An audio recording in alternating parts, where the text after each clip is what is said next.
യമുന എന്ന വിദ്യാർത്ഥിനിയിലൂടെയാണ് ഞങ്ങളുടെ ഈ വിദ്യാലയം ഇന്ന് അറിയപ്പെടുന്നത്. യമുന ഇല്ലാത്ത പ്രവേശനോത്സവവും ഈ അക്കാദമിക് വർഷത്തിൻ്റെ തുടക്കവുമൊക്കെ ഞങ്ങൾക്ക് വളരെ ക്ഷീണമായിരുന്നു.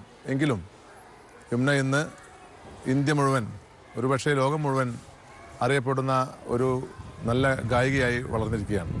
യമുനയുടെ മനസ്സിൽ നമ്മുടെ വിദ്യാലയത്തെക്കുറിച്ച് എന്താണ് തോന്നുന്നത്? യമുന കള്ളമൊന്നും പറയരുത്, കറക്റ്റ് വരണം.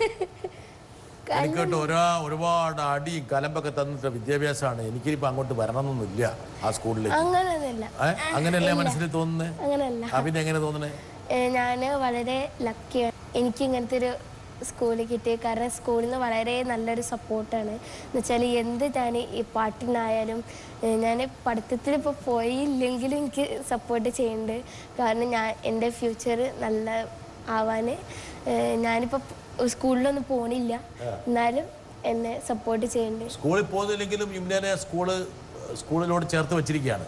ആ സ്കൂളിൽ യമുനയെ വിടുന്ന പ്രശ്നം അവരില്ല, അല്ലേ? അവർ വിടില്ല. അങ്ങനെ നമ്മൾ ആ സ്കൂളിൽ വിടില്ല. നമ്മുടെ സ്കൂളാണത്. യമുനയുടെ പന്റെ പോസ്റ്ററൊക്കെ വെച്ചിരിക്കുകയാണല്ല, കണ്ടാ? നാട്ടിൽ മുഴുവൻ പോസ്റ്റർ വെച്ചിട്ടുണ്ടാ?